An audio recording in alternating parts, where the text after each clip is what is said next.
Thanks for the reminder, Jake. I got it. We're recording now. I always think about turning the recorder on when about 10 minutes early, but then I think people are going to have like 5 minutes of dead air time.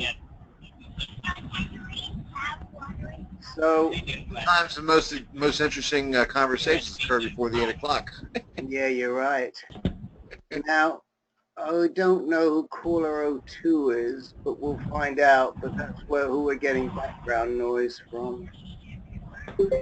So we'll just hold on until about 5 after and let people keep coming in, and then I'll do the first roll call at in about 2 or 3 minutes. Rick, this is Peter. Am I caller 2? Because I'm in a vehicle coming back from the beach. Oh, so you might be getting the back. I can mute, but just identify me. Okay, that wouldn't be because there are grandkids in the back seat. Could that be a reason? I think that's one reason. I think there's a whale. I think there's a whale in the back of the pickup too. A whale in the back of the pickup. Oh my gosh. Oh my gosh. I can hear it breathing from here, Peter. Yeah. Yeah, we were out with the kayak looking for whales. I see. Okay. Well, drive safely, and if we need to call on you, we'll call on you. Okay? Well, my son is driving. Oh, okay. Well, I'll let you know if we get any more. But okay. Did you tell your grandkids that too much noise excites that whale in the back? Yes, I'll tell them. Okay. All right. So, and let's see. And I see that's okay. And I see Don Price. Hello, Don Price. Oh, and Dr. Steve is here. Oh, well, they're all coming in. They're all coming in. So let me see who else that I can write down, and then we'll. Okay, so I'm gonna do a roll call, and then there's a bunch of people that are on the phone, so they will let me know who they are after I've done the roll call.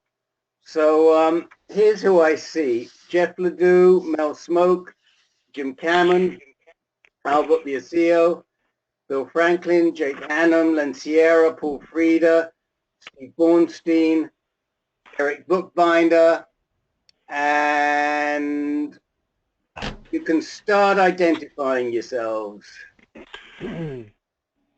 Hi, Rick. John Schofield from Toronto calling in. Welcome back, John Schofield. Thank you. Mel Smoke, Venice, Florida. Yeah, I've got you, Mel. Thank you. Yes, hello everyone. Steve Korn, K-O-R-N in New York. Thank you. Okay, thank you, Steve. You haven't been with us before, is that right?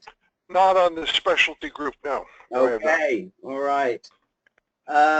Who else? I'm Sylvester Man. Oh, hold on. So did you say, was that you, Sylvester? Yes, it is. Okay. Happy New Year, everybody. Happy New Year to you. Sylvester Mann. Who else? Ken Carlson.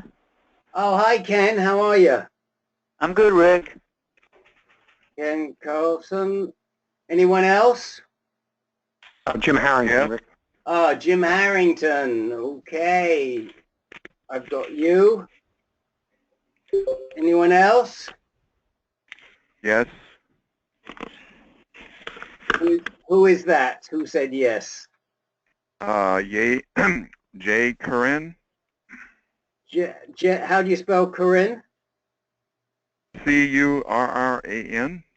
Oh, Jay Curran. Okay.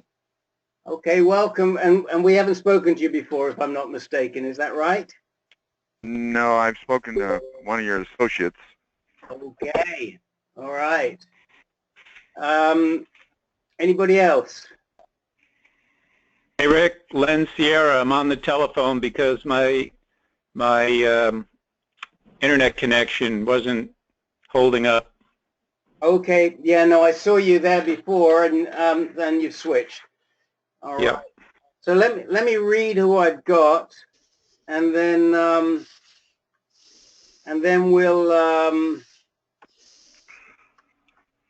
we'll kick off here because we have two new gentlemen. So and a bunch of people that have called in with specific questions. So here's who I see. Jeff Ledoux, Mel Smoke, Jim Cameron, Albert Biasio, Bill Franklin, Jake Hannum, Len Sierra, Paul Frieda, Steve Bornstein, Eric Bookbinder, John Schofield, Steve Korn, Sylvester Mann, Ken Carlson, Jim Harrington, Jay Curran. Anybody else? Peter Kafka. Oh, Peter Kafka. Sorry, Peter. I got you. Peter, and Mike. Did I hear Mike Tamales? Yes, you did. Okay. You should have gone down to the beach with Peter and the grandkids, Mike. Oh, the whales scare me. Okay. All right. Okay. So let's start. Ooh, somebody else just came in. Someone just joined us. Well, I'll do a roll call between the two new men. Oh, did I write Don Price down? I don't think I did, but I see him there. So, all right, we've got a big crew tonight. It must be in honor of Martin Luther King. Happy Martin Luther King Day, everybody. What we normally do, for those of you who haven't been with us before, is we will spend the first 45 minutes to an hour talking to the new men who have not visited us before. And we ask you, if you would, to tell us a little bit about your situation, your age, your disease demographics, where you're being treated, what sort of treatment you've had to date. And then if you have any specific questions about your treatment that we can help you with, we're very happy to field those questions and to try and give you some guidance and some navigation. As I'm sure you know, we don't give medical advice per se. At the same time, we do try and help you navigate your disease, and we will oftentimes try and make suggestions as to issues, topics, information that you might want to bring up with your medical team. So with that said, Steve Korn, are you comfortable enough to kick off and give us some background on yourself? Sure, Rich. Thank you very much. I'll get right to the point. I'm Steve Korn, new to the group. I joined because I got some new updated results that I want to share. I was on a path for treatment based upon a biopsy results of Gleason score of 3+4. Sent the results out to Johns Hopkins, and they reread the same slides, and they came back 4+5, a more serious reading. I don't know how this is going to change the diagnosis, but I'm going to meet with a surgeon who is going to implant seeds and be followed up with radiation. But I'm now advised that this will likely include hormone therapy, which I'm told reduces your testosterone during all of this. So I really don't know what I'm in for, but this is the current path. I am going to send the slides out for a third interpretation to see if they can agree. The pathologies have been in touch with one another. They do not agree on what the results say. I'm told this is very unusual. Nevertheless, both sides stand by their interpretation, and I find that rather troubling. And my age is 64, so hope that would allow people to comment, please. Thank you. Steve, a couple of quick questions. Who did the first biopsy and where are you being treated? John, Sloan Kettering here in New York, and the second opinion slides were sent out to Johns Hopkins. And who's your doc at Sloan Kettering? This is, I call him Boris, Dr. Boris. You know Boris Muller well. I have. There's another Boris, Rick. Oh, there is another Boris? Yeah, there are two. Oh. Which is your Boris, Steve? Yeah, I'm a little embarrassed. I find his last name to be impossible to pronounce here, but he's, I think he's Ukrainian or Armenian, something like that. Okay. So it's not Boris Muller. No. No. Okay. Okay. And what's your PSA? What sort of PSA history do you have? In the last 2 years, it went from normal to, I think, at 7.2 was the last reading within about 2 years. Okay. Okay. So it's actually a little similar to my own situation. So I'll just give you a little background before I throw it open, which is that I was diagnosed with a 4+4, and that was done at Kaiser. It was assessed at UCSF, and that was a 4+3, and then we sent it out to Boswick, and that was also a 4+3, and they all pretty much stuck in their positions, and we treated it as if it was a 4+4, in that I did over 2 years of hormone therapy. I also did do seeds and radiation, IMRT, like you're talking about, and that was in 2007.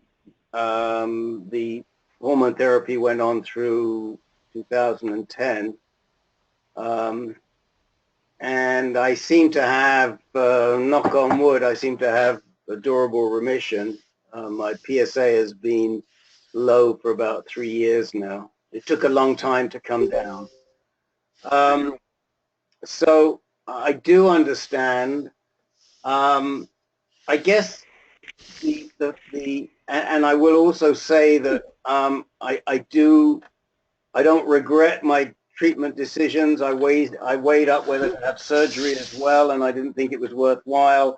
As it turned out, my disease was outside the capsule, because when they put the seeds in, they needed to put seeds in outside the capsule. There was some disease in the prostate bed. So I think it was the right decision. I would like to just ask Dr. Steve, who, even though he's not a urologist, but I think he has a lot of experience in reading biopsies, if he can help you assimilate the different positions. Steve, what would you, I mean, you must have seen this a lot of times where you get different biopsies, different readings. Frequently, second opinion will differ. If you're going to somebody, who's the fellow Hopkins, Jonathan Epstein, is that the? Yeah. That's correct. That's correct. Dr. Epstein directly, yes. So if it's somebody who, we used to send the stuff I did down to Stanford. There were a couple people down there that were really good. And generally, if there's somebody that's sort of world-renowned expert, you tend to go with that. Otherwise, most commonly, I think that just as a physician, you go with the worst finding. You don't assume it's the best. You assume it's the worst. So I think the path you're following is quite reasonable. Okay. Anybody else like to throw in any information for Steve Korn or give him any help in his decision making? Yeah, Rick, this is Peter.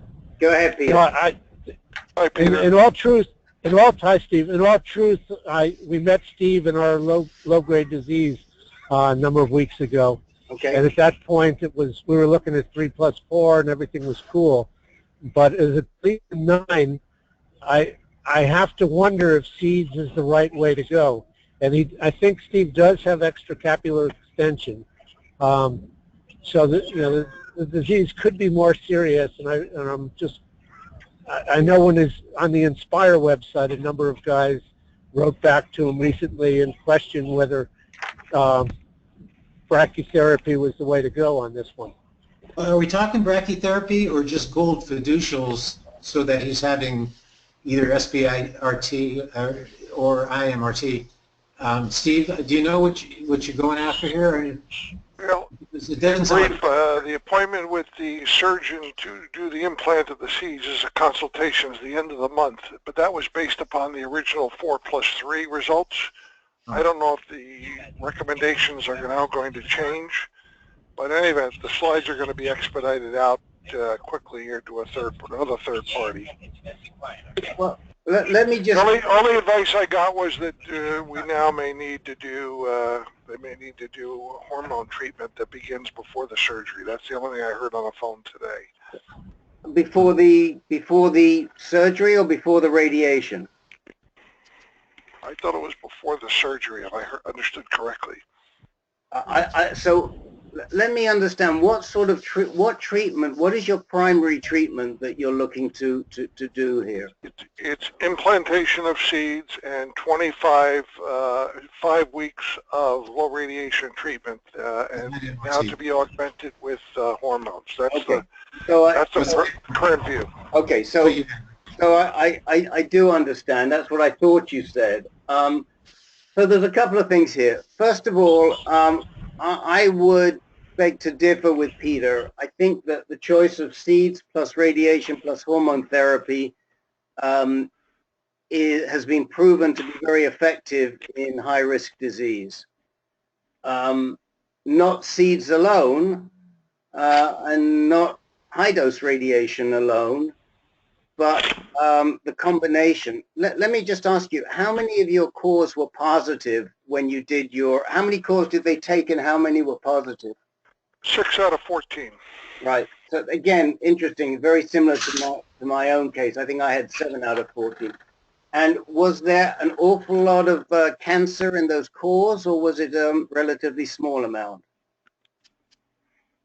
I'm not sure how to answer that. I don't know. Okay, it would show on your report. But normally, when I say normally, I mean it seems to me the protocol is that if you have a lot of cancer in your gland, they'll use high dose radiation.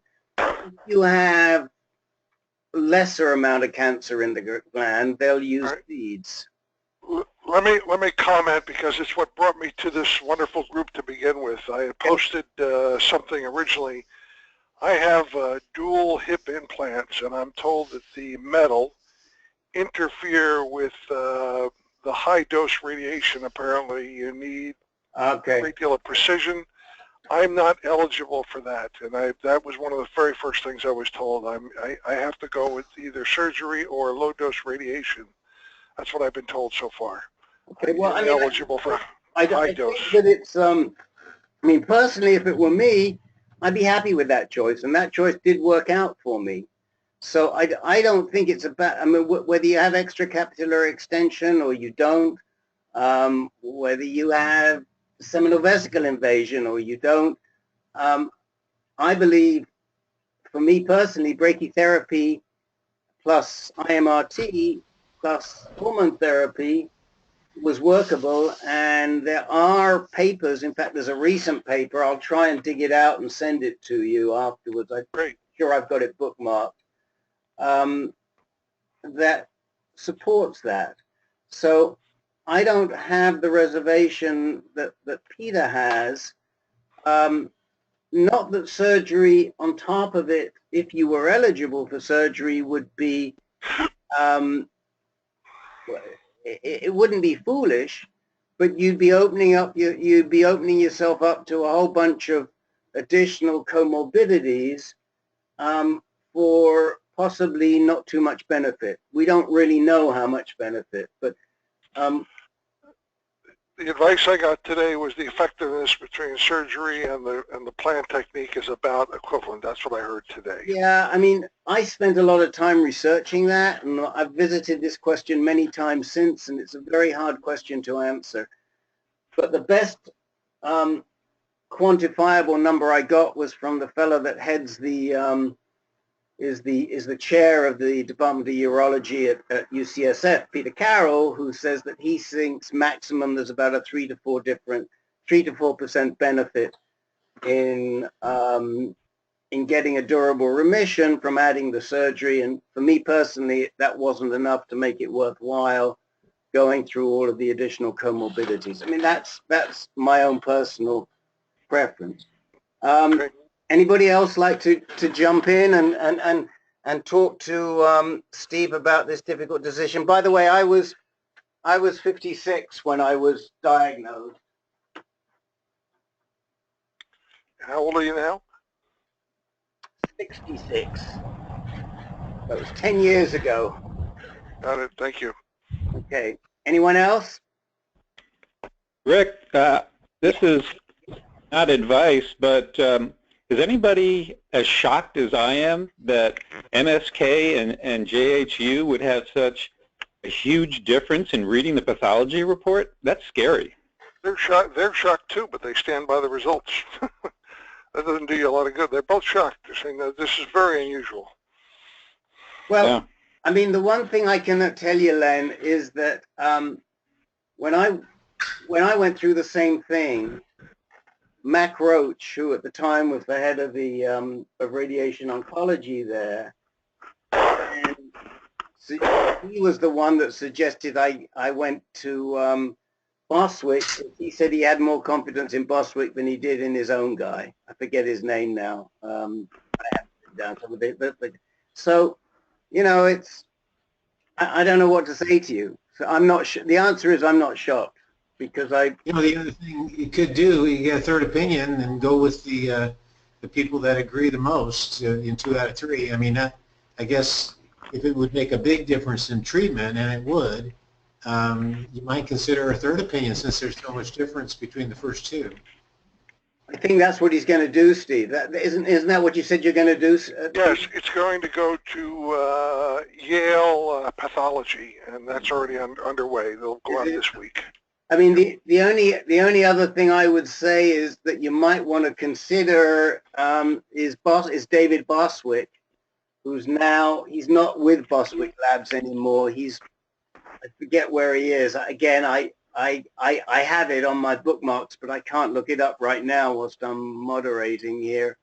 But David Boswick is probably the only other person that I would say would have a really good opinion for you.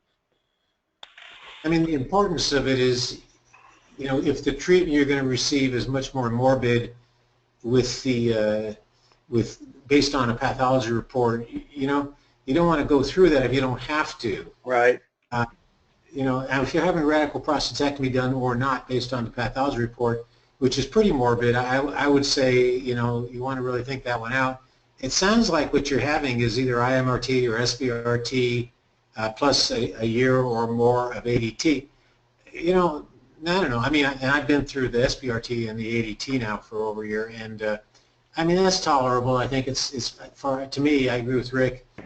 You know, it's probably better than a prostatectomy in terms of morbidity. Well, the only big issue here is that if you were on 4+3, if you were a 4+3, you'd be looking at probably maximum 8 or 9 months of hormone therapy. If you're a 4+4 or greater, you're probably looking at 18 months to 2 years of hormone therapy. that can mean that can be a significant difference. And if if that's really the discussion to have with your doctor. If I was a 4+3, how long would you have me on hormone therapy? If I was a 4+4 or 4+5, how long would you have me on hormone therapy? And if the difference is very significant, then I would say it does make a difference in terms of your treatment decision. Well, hormone therapy did not even come up under 4+3 discussion so far. This is the first time it was introduced. The duration has not been discussed. I didn't know it was this long. But now we're looking at probably mandatory hormone treatment. Now, don't know what will happen if the third reading it comes back 4+3. Do I roll the dice and say no? Hopkins is wrong, and I go with the other one. What kind of risk can I accept here? I don't know. I mean, first of all, I would think. I mean, I don't know, but I would be very surprised if hormone therapy wasn't part of your seeds and radiation with the 4+3. I mean, it's almost always part of radiation if you have a 4 in your number. It can be as little as 3 or 4 months if you're a 3+4. It can be longer if you're a 4+3, 6 to 9 months, and if you're a 4+4 or higher, depending on your doctor, it's anywhere from 12 months to 3 years. Although the research seems to indicate that 18 months is as good as 3 years, so that seems to be what most of the doctors today are going with, although I just heard of somebody just recently who's just been put on 3 years of hormone therapy. But if 18 months to 3 years is comparable, then I don't know why you would go out so far. The problem with hormone therapy is that it gets progressively worse the longer you're on it. You feel it more, and the younger you are, the more you feel it. So, a man who is placed on hormone therapy, say in his 70s, may not feel as much of a difference as somebody who's placed on hormone therapy in their 50s as you go out further. So,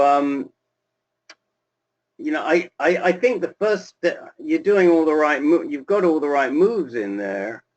And the first step is to establish exactly what you're going to settle on, and then once you've done that, then you can decide what your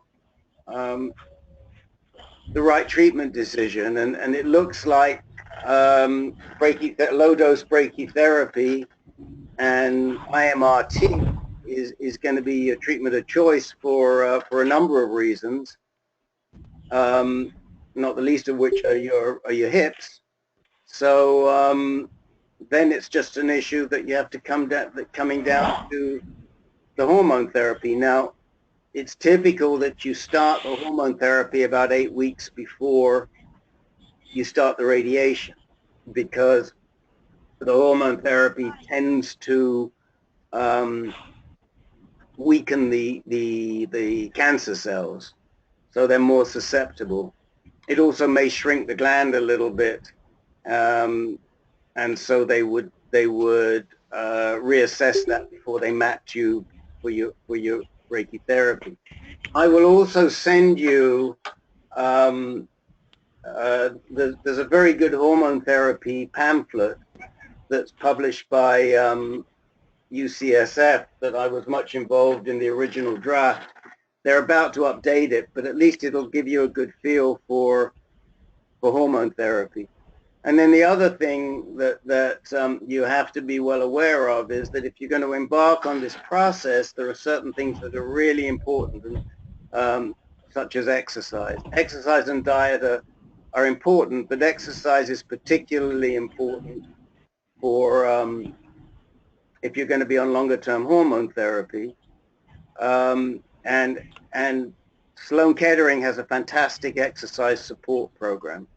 And we have people that participate in it, and at the right time, we're happy to connect you, but they do have really, really good exercise support. They have a specific exercise program that some of the guys here have participated in, which is run by a woman called Donna Wilson. Really, really good. The other thing is that if you are going to start your hormone therapy, and before you start, there are certain things that you need to do. You need to be sure you get a bone density test. No, it is protocol, but some doctors just forget to do it.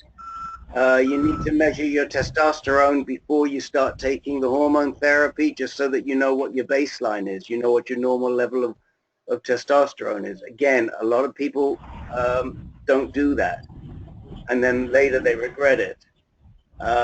So those are just a few things. Let me just check in. Rick, I have a quick question. Steve, is Dr. Boris the surgeon, or is he a oncologist? He's the oncologist. Okay, he's a medical oncologist. Right. Okay, good. Well, hold on a second. Is he a medical? The only Boris I know, they're radiation oncologists. No, both of them. That's right. I was just going to say, is he a medical oncologist or a radiation oncologist? Radiation, and I did find your pamphlet here. You don't have to send. I found it online here. Oh, okay, good. Very good, very good. Okay. You might want to get a medical oncologist on board. I think you might want to find a medical oncologist, a good one at MSK, on board your team too. Well, again, I don't think, Peter, that there's a treatment. I mean, you know me, I'm all for medical oncologists, but at the same time, what is it that a medical oncologist is going to add to the mix if Steve is already decided on the treatment protocol? Why do you feel that he needs a medical oncologist? For the long-term ride. I mean, often the radiation guys kind of bail when their job is done, like a surgeon does. Okay. But a medical oncologist might stay there for years for him. Well, but let's hope that he doesn't need him. And I definitely agree that if you're on long-term hormone therapy, you should be under the care of a medical oncologist. But at the same time, let's first of all decide where his Gleason is and how long he's going to be. Because if he's on treatment, if he's on hormone therapy for 6 to 9 months, he doesn't need a medical oncologist just yet. And he'll need a medical oncologist to start dealing with symptoms from the hormone therapy, and I'm all for that, because I think the medical oncologists are the ones that really can treat those symptoms, rather than the surgeons or the radiation oncologists. But I don't know that. I mean, for me, I wouldn't be looking for a medical oncologist just yet, personally. Well, just glancing at this article, gentlemen, that these side effects are not pretty here. I see this, but they are what they are. And I see the emphasis on strength training is very important here, because this all gets reduced. Wow. So, guys, we have so many men that have been on hormone therapy for even a lot longer than I did it. Why don't you chip in and give Steve Korn some comfort here? Anybody? Yeah, Rick, this is Glenn. Steve, I've been on hormone therapy for 22 of the last 29 months, and I really haven't found it to be that difficult. If you, as Rick says, if you religiously follow an exercise program, including weightlifting and cardiovascular, I think you'll do fine. Okay. It's about the same age you are, so should be okay. I've been on hormone therapy for about 14 months now. I found it's not all that bad. I get fatigue in mid-afternoon and usually need to lie down for a little while. I have some very, very minor hot flashes where I just need to kind of turn on the fan for just a little while, and I really found it's not been very difficult at all. The biggest problem I've had is that the weight gain slowly crept up about 25 pounds, so I got to pay more attention to my diet. But other than that, and plus, and on top of that, I have a bad back, so I'm not able to do very much exercise. If I were able to exercise the way I did when I was a younger man, I think it would almost be a breeze. So that's my experience with Lupron. Steve, you want to say something about your experience? I'm sorry, Rick, me? Yeah, sorry, Dr. Steve, yeah. No, I didn't. Yeah, I've been on it for about maybe 15 months now, I guess. You know, I don't know. I mean, I started with that and chemotherapy, you know, with docetaxel for 6 cycles. So compared to the chemo, the ADT with Lupron and initially Kizodex, yeah, you know, you get little hot flashes and, you know, but I never found, you know, fatigue or energy loss, and I'm a pretty big exercise fanatic and always have been anyway. So I work out an hour a day and I play a lot of tennis, and you know, I row like Rick does, and so for me, you know, I haven't noticed that big a deal for me. I'd have to say overall, but I mean, I'd rather not be on it, of course, but then again, I'd rather not have this cancer. So what can you say, you know? Don Price, how about you? You've got the T-shirt. Sorry, I was drifting there for a minute. Yes. You have the T-shirt, don't you? A T-shirt? The long-term ADT T-shirt. Well, I don't have an official T-shirt, but 18 months plus 9 months for it to come back. Hot flashes, but they weren't really nothing. Yes, the answer is it's really was not very significant. It probably hurt more to do weightlifting and my aerobics than the side effects from the hormone therapy. And gentlemen, what about mental capacity? I see that's in here as well. I see this, you know, rightless. Things were never good, but they didn't degrade very much. Okay. There are tricks. There are tricks. Look, everybody responds to hormone therapy differently, Steve. Everybody.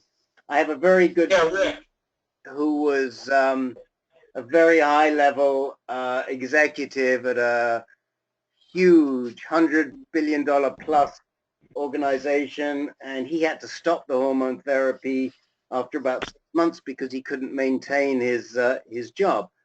There are other people that sail through it and they find it doesn't make a difference. In fact, it just provides a good excuse when they didn't have one before. Rick, if I could say a word? Yes. I've been on it, this is Albert. I've been on it 3 years. I write predictive algorithms. I'm 68 years old. I haven't seen it impact my strength or my memory or my creativity or whatever you want to call it. You have to work at it a little bit.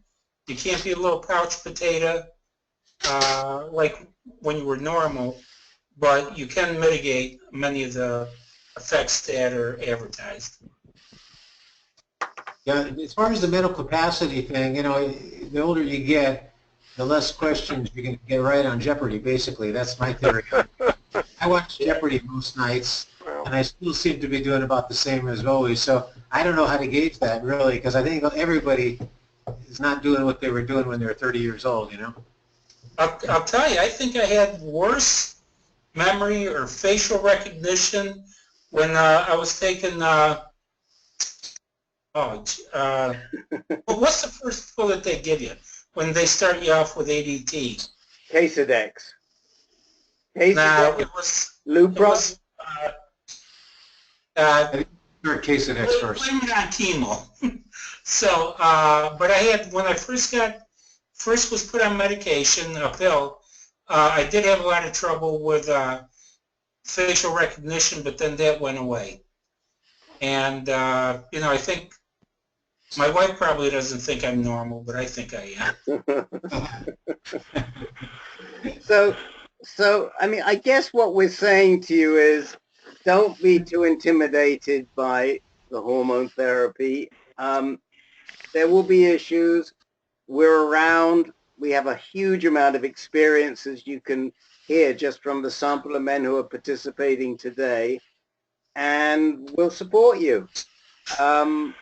But what I will say, and I am a real believer in this, is that the hormone therapy is really important. And from my own anecdotal experience, the men who I've seen who did not persevere with the hormone therapy have not gotten as good results as the men who did persevere with the hormone therapy. Now, most of the guys that are on this call are living the rest of their lives on hormone therapy, unfortunately.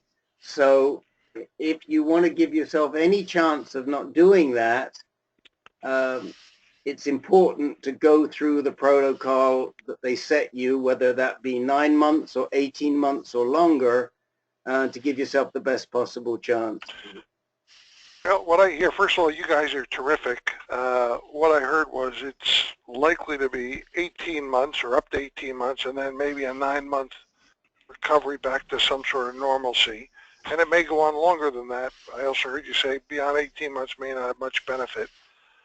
For some reason, I was carrying around in my head 2 months, but I could see that's far off. This is going to become part of life. Right. And I might as well get started on the exercise regimen right now because this is important. And so we're going to move along because I want to cover the other gentleman. Yep. Thank you very much. Yep. Thanks again. But what I do want to say to you is when you've got a moment, just check out the Man Plan, the Man Plan. It's themanplan.com. If it's something that's of interest to you, let me know. And Peter, would you be good enough to send me Steve Korn's email address, please? Sure. Yes, I will. Thanks a million. No problem. And Steve, thanks for hooking into this. Thanks again. Okay. And we'll hopefully continue to talk to you and you know, hold your hand through this process of where you're going. Let's move on to Jay Curran. Jay, are you still with us? Yes, I am. Good. You got now. See, you're the lucky guy. You've got an advanced preview of what you have to do, so I can just drop you right into it, man. Okay, I'm 77 years old. I'm single. Yeah. And I have had a large prostate for about half a century. Yeah. And then I was used to getting up 4 or 5 times a night, so yeah, I was used to that. But came a time when I could not urinate, and so they put a catheter in.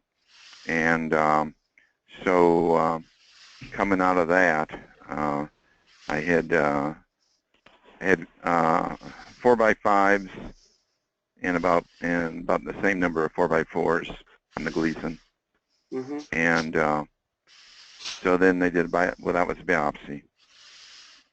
Before the biopsy, my PSA was 925, and then I did another one too close to the biopsy afterwards, and it was 2237. And then it dropped in about a month down to 292.7, and this last one about a couple of weeks ago was 12.1. So and can I just go ahead? Can I just review those numbers with you? Your Sure. PSA was how much did you say? 925? Yeah. And then after that, 2200? Yeah. And then you must have been they put you on some medication to get it to drop, right? Lupron. Okay. So you started taking the Lupron, and within how long did it take for it to get to around 12? Diagnosed on October 4th, probably took the Lupron 1st of November. Okay. And then 12.1 was 16th of December, I believe. So you came down from 2,200 to 12.1 in a like a couple of months, 6 weeks? Yeah, but the 2,200 was probably agitated by taking it too close to the biopsy. Right. But even so, I mean, I could say you came down from 900 to 12.1. Yeah. And what I mean, the first thing I just want to tell, I want you to finish, but that is a very positive result, which bodes very well for you. I mean, men who respond quickly and well to Lupron do really well. I'm going to let you finish, and then I'm going to let Jeff Ledoux talk to you about that. But I'm being treated. Go ahead. Yes, please, you go ahead. Where are you being treated? UCSF, San Francisco. Okay. And I have a few second opinions. Right. Dr. Ryan is my medical oncologist. Okay. And I've had this symptom for about 4 times in the last month, where I find that I have something like an inguinal hernia symptom coming down my left leg and out of the groin. Mm-hmm. So I went to the emergency room yesterday, and they didn't think that my cancer mets, I'm into the bone, had changed that much, but maybe the prostate had gotten a little bit larger, but they didn't know what was causing that symptom. Have you told Chuck? No, I have an appointment with him on the 13th, and they told me to see my GP at the emergency room. Okay. So is your GP? Is your GP? Eric, I was just wondering if anyone said you actually have a hernia, because in about that same period, I did get a hernia. Okay. And yeah. Is your GP at UCSF, Jay? No, he's out in Walnut Creek in California. Okay. Okay. Are you attending the Walnut Creek US2 group for advanced cancer? I'm attending the one that has its own building, a blue building. I mean, I went to my first one about a week ago. Okay. I mean, the Walnut Creek Advanced Cancer Group is pretty good. I know a couple of guys that go, and I have some good friends that used to attend very regularly. Let me just hit a couple of things here. Are you where are your mets? Pelvic region, and I think in ribs, and there's one in my skull. Okay. And are you on Zometa? No, I'm just on Lupron, and I'm taking Cassidic as a tablet once a day. You know, I would be asking Chuck about Zometa. How do you spell it, sir? Zometa, or either Zometa or Xgeva. It's a bone strengthener, which is normally given starting pretty early on. And again, there are guys that have been on it for a while. It has some downsides. The most recent research suggests you don't need it more than once every 3 months. But it's definitely something you should be. I'm a little surprised that you're not doing that with Chuck. He prescribed Oscal. I take one of those tablets twice a day. Oscal? Yeah. Calcium supplement. Carbonate. Oh, It's calcium carbonate. okay. Well, like I say, I would definitely be talking to him. It's in a family of drugs called bisphosphonates. There are different ways you can get it. The Zometa is an infusion, and you could easily get it once every 3 months at Mission Bay. Just a couple of other quick things, just for my own curiosity. Has anybody mentioned to you an exercise consult? Yeah, and I was trying to go twice a week, maybe, and then this hernia thing came up starting about 3-4 weeks ago, and so it would kick in a couple hours after the exercising, or if I lifted something heavy. Has anybody talked to you about getting an exercise consult at UCSF? Yes, and I have gotten one. Oh, with Jane Clark. Oh, with Jane Clark. Okay. And has anybody mentioned to you, that was a program that I initiated about 6 years ago. So that's why I'm just curious, and I'm really happy that they are sending you through there. And how about a diet consult with Greta? Have you done that? Yeah. Good. Yep. Good. Okay, so you're on top of all of that. That's really good to know. So first of all, Jeff Ledoux, why don't you talk a little bit about how you responded, because it does remind me a little bit of your diagnosis. Yeah, you're right. As you recall, my presenting diagnosis was an PSA of 1860, a Gleason of 9/10. So I was not in a real good place.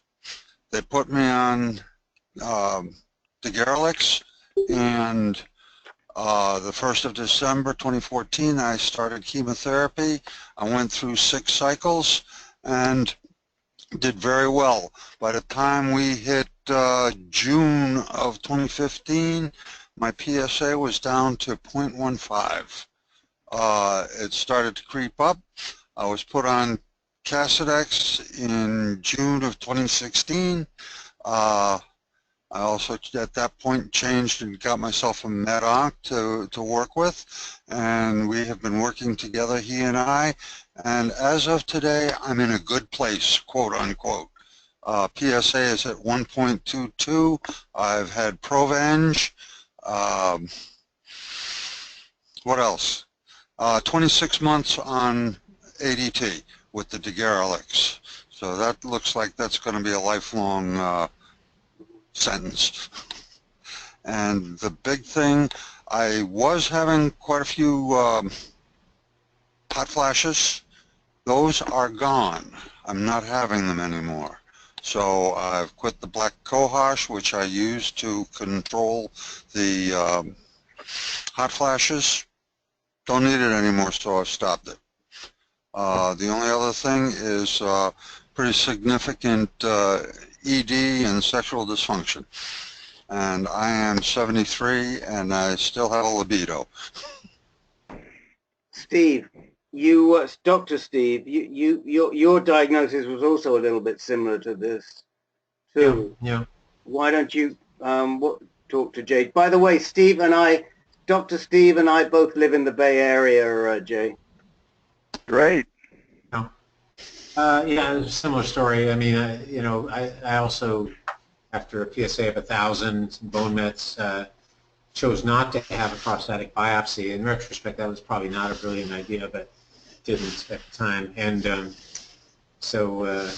started on ADT and cycles of docetaxel, and at its nadir, the PSA came to about 23, but I also decided to do SBRT to the prostate, the pelvic area, which I did last July, and then as well as some external beam radiation to a lesion on the sacrum. So I did that, and the PSA bumped up a little bit to about 59, and then started drifting down. We decided to start on enzalutamide about 3 months ago in place of the Casodex. And I just last week started on Provenge as well. I had my first cycle of Provenge, and the last PSA was 13 now, and my alphos is pretty normal actually now. So it's somewhat of a similar story, but I've been more aggressive in the sense that I ended up doing radiation as well as Provenge now. Oh, I'm sorry, I took 3 cycles of radium as well, radium-223, which is Xofigo. So I've had just about everything you can throw at this bastard, and my PSA is still hovering around 13 or so. What does SPRT stand for? Stereotactic body radiotherapy, similar to IMRT, but fewer dosages. Rick, I mean, one is much more higher levels of radiation for a shorter period of time, I guess, and Right. So it's become quite popular. You know, if you're going to do radiation, either IMRT or SBRT as opposed to external beam is kind of in vogue right now. So it's what you might have heard of as CyberKnife, Jay. Okay. Yeah.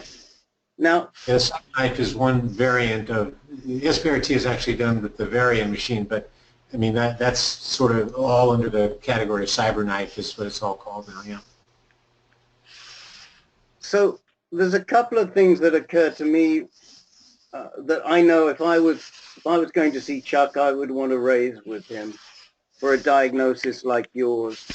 The first is, and you know, the fact is that at 77, there may be some other factors that would mean you aren't suitable, but I would definitely be asking him about early chemotherapy.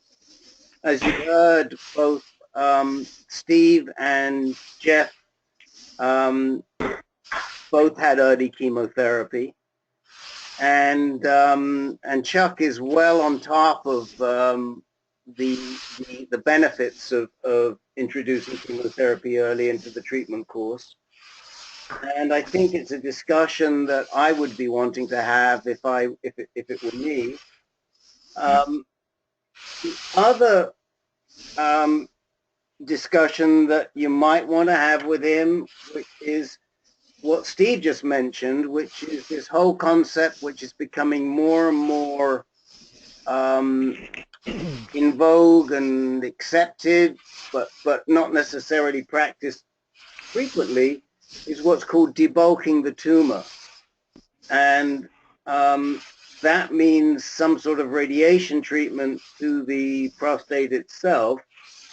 And there's studies now, more recent studies, that may suggest that debulking the tumor has some value. Steve, do you know, do you have any of those studies on your computer?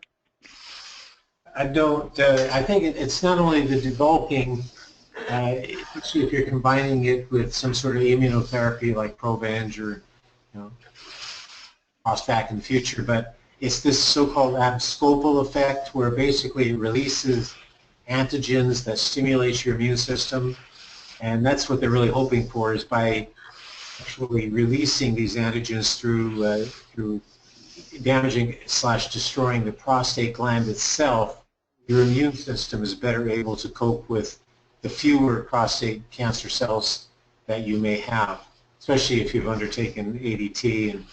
And you know, just to back up what Rick was saying, I'm a little surprised that they didn't suggest the 6 cycles of chemotherapy. It's really a Stampede study. I guess it was done with, you have to start it within 60 days of the ADT, which now is a limiting factor, I think, for you, because you started on the ADT, you said October or November? November, December, January. No, you'd still be within 60 days, so maybe they're finding that. I don't know why they well, this is not a candidate for chemo for some reason. If I can jump in, my GP called Chuck.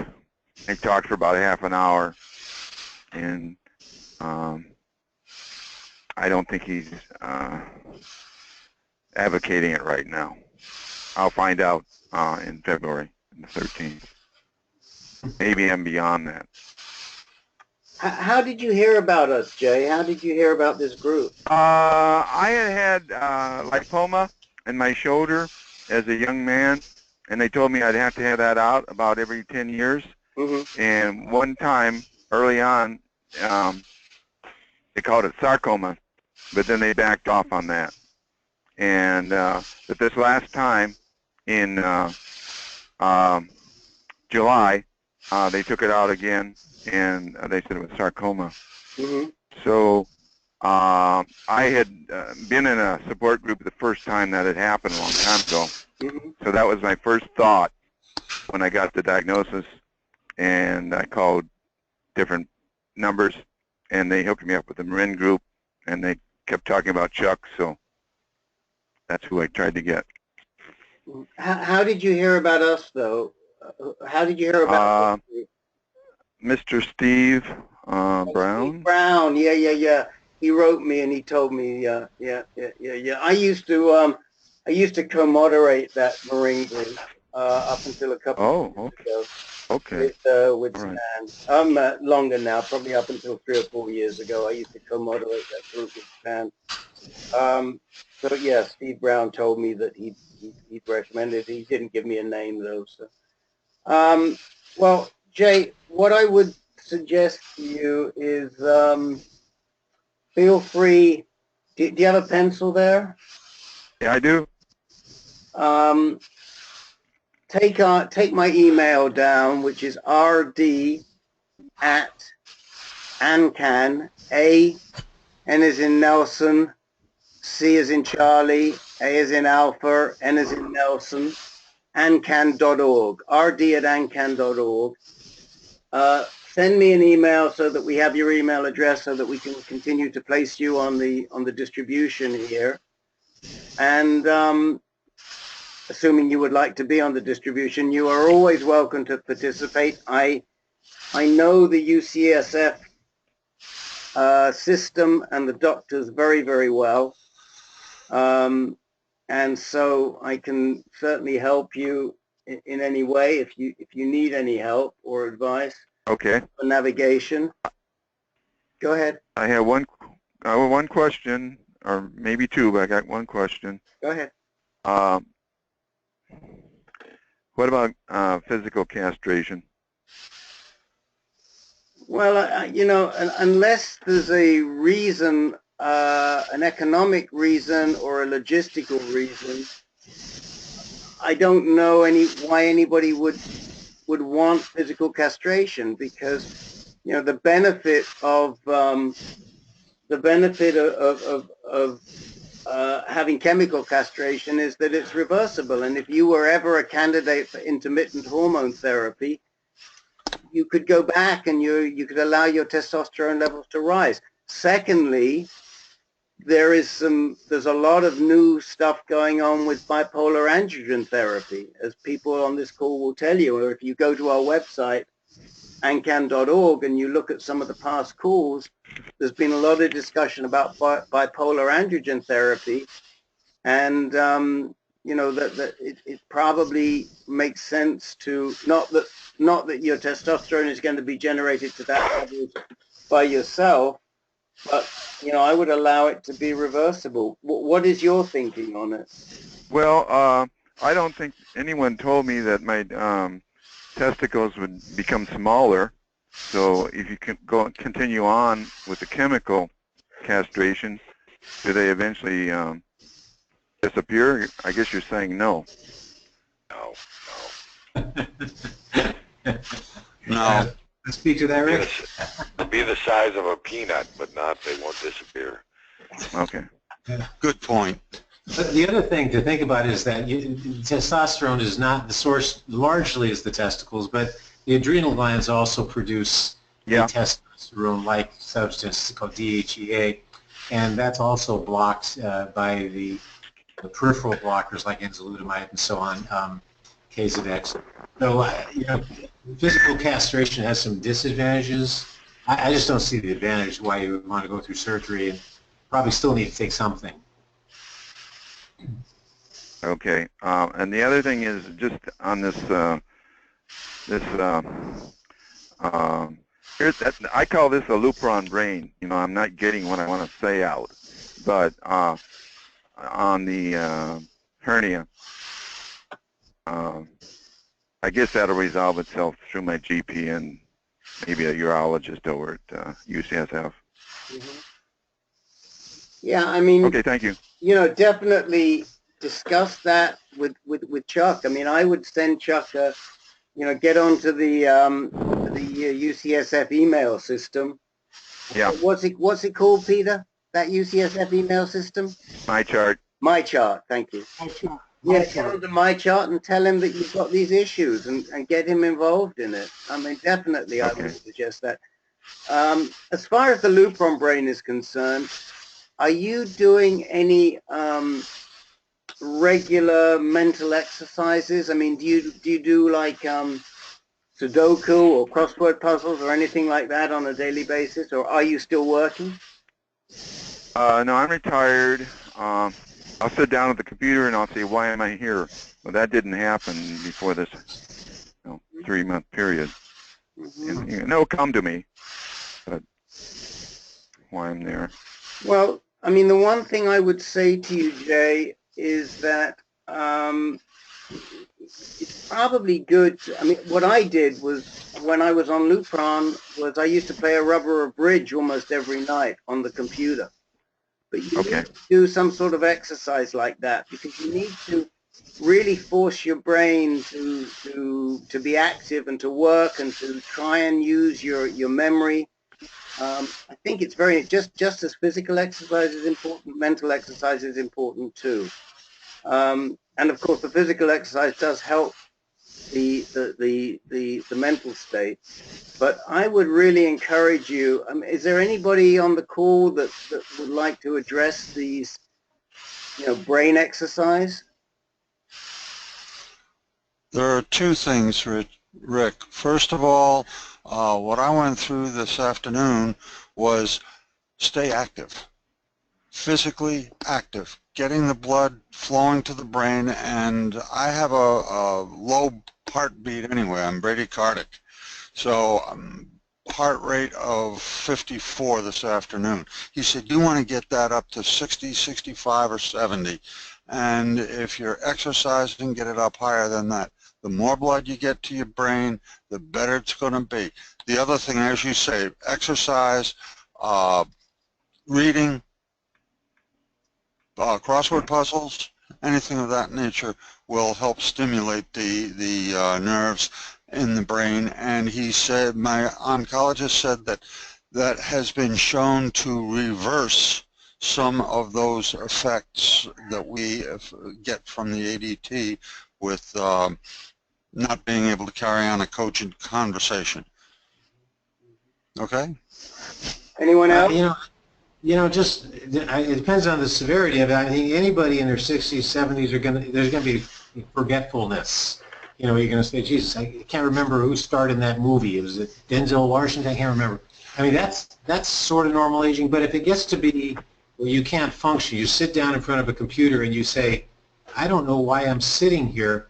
Don't forget people with cancer also get Alzheimer's on ADT. And that's a very specific condition that can be diagnosed with an MRI of the brain. So it depends on the severity of it. I think when you said, gee, I sit down in front of this computer, I don't know why I'm sitting here, it's cause for a little concern, I would say, yeah. Well, it's such a contrast to say what it was in May, June, and July when I was not in anything. Right. Yeah. Right, and I want to just sort of temper that a little bit. I mean, as I said earlier, I was 56 when I was diagnosed, and within 3 or 4 months of being on ADT, I could sit down at the computer and completely forget why I'd sat down, and I'd have to sit there just like you said and concentrate, and then it was, oh yeah, this is what I was going to do.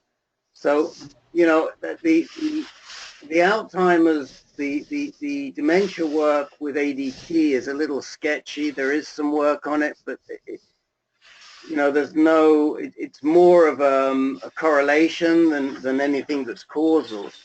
What I would say though is that if you can do some mental, try it for a week or so, Jay, and see if it makes a difference. I don't know whether you're verbal or whether you're numeric.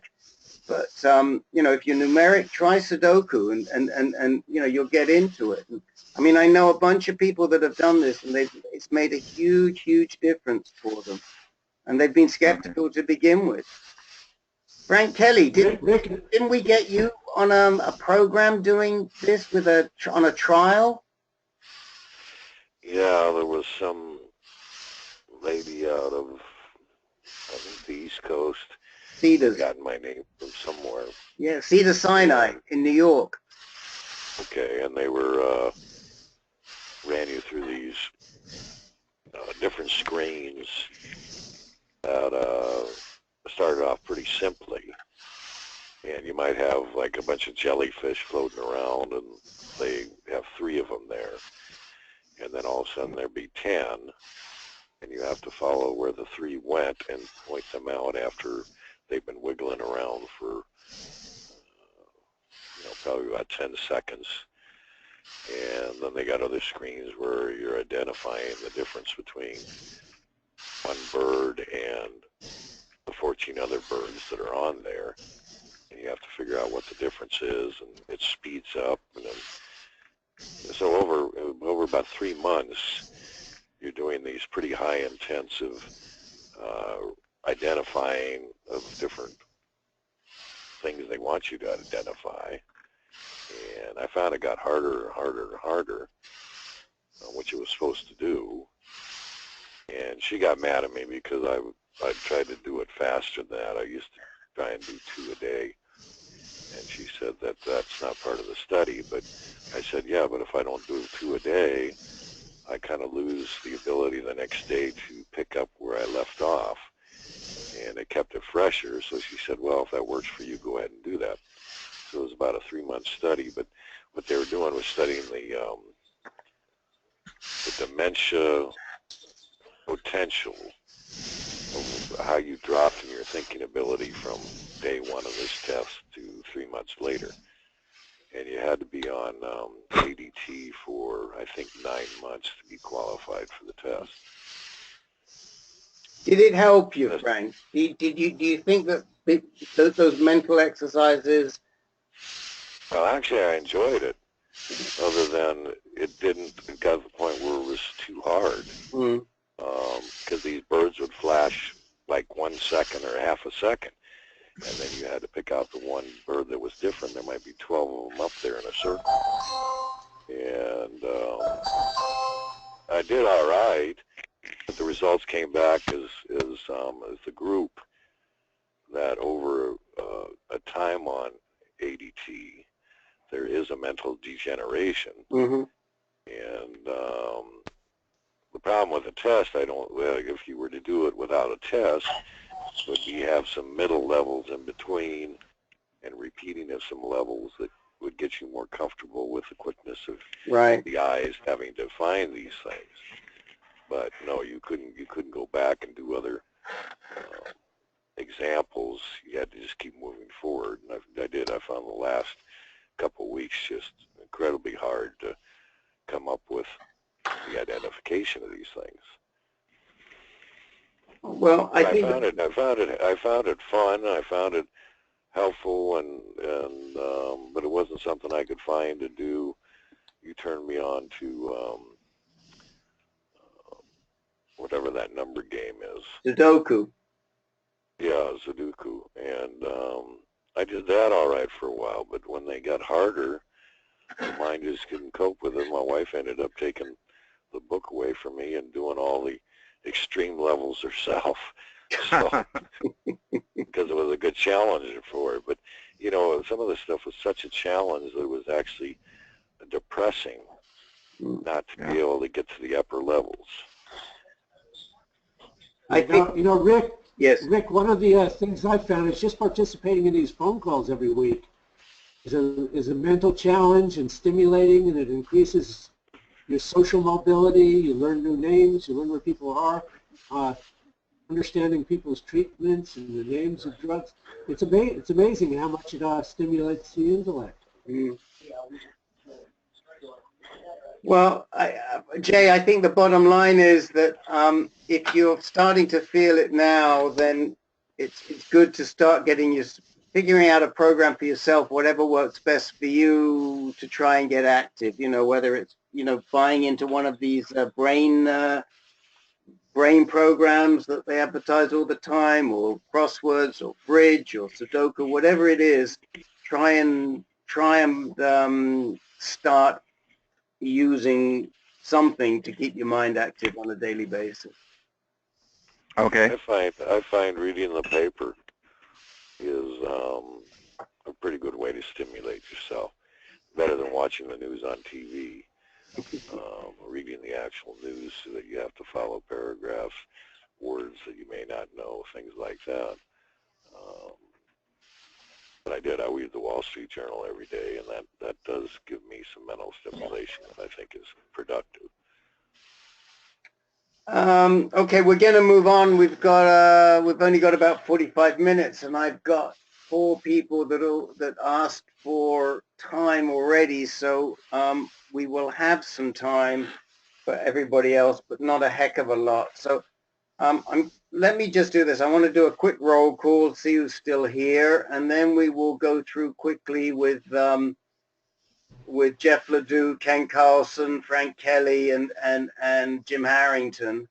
And then we'll see what time we've got left. But let me just do the quick roll call. And this is who I know, I believe are on the call.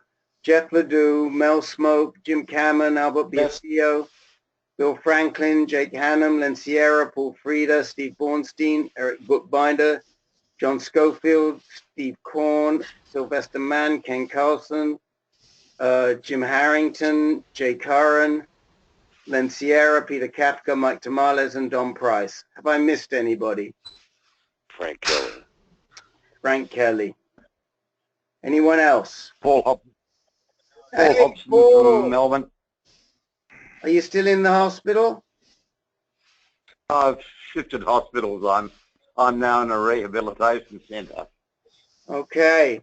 Well, we'll try and catch up with you before. Welcome, welcome. It's always good to hear your voice. I heard from Jim Marshall this week, and he said that he's been in touch with you on a fairly regular basis. Yes. Good, good, good, good. Okay. So let's kick off. Let's kick off with Frank because it's a really interesting conversation, and it's something that I've been going backwards and forwards with Lisa much of today. And I just would like to open it up to the group. And most of you remember that Frank was on bipolar androgen therapy with high-dose androgen and etoposide. That was the protocol. It didn't seem to work that well, and Xtandi is now no longer part of Frank's treatment. That stopped working. So the doctor recommended more chemotherapy and nivolumab or Opdivo. And Lisa told me about this morning, and my first response was, well, why more docetaxel? Why not Jeptana? Because people say that, or the purpose of Jeptana is as a second-line therapy, plus the fact that it has lesser side effects, or it seems to have for most people lesser side effects. And why nivolumab? What is it that makes the doctor think that nivolumab, by the way, is a anti-PD-1, and it's in a family of other drugs such as pembrolizumab, and what was the doctor's reasoning for that? And I asked, and I know that Frank, you were supposed to get your first dose of Taxol today. Did you get it? Yes, I did. You did. Yes. And Lisa said that maybe they're going to switch you to cabazitaxel for the next one, huh, Jeptana? Yeah, they're going to rotate the two and see which one I handle better. Better. Okay. They're only talking about 2 or 3 sessions, which I don't know how well that'll work because my first 2-3 sessions on docetaxel originally rose my PSA for the first 3 times.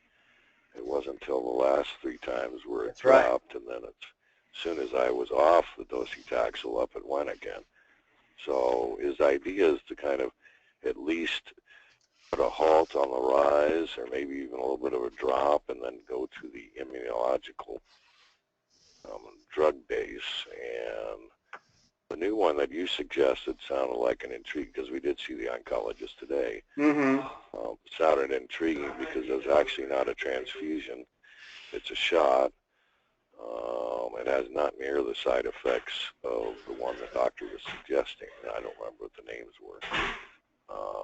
Because basically when we looked up the side effects of it, basically all the side effects I've already got when I'm not on anything right now, and I hate to see them get worse.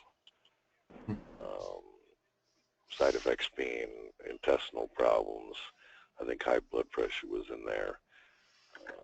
But basically when my wife read through it, we were like checking this and checking that. And that was over 50% of the patients had at least a couple of these serious side effects. So you didn't really want to go there. So your idea of the other one is something that's sitting in the doctor's mind. And yes, he's going to switch me to the other Taxol and see if that handles better or not. I thought cabazitaxel was an infusion, but maybe I'm wrong. Cabazitaxel is an infusion. The immunology group, or the immunology drug that they want to put me on. Oh, one was an infusion and a de-infusion, or what do you call it? Right. And this new one that you suggested is just a shot.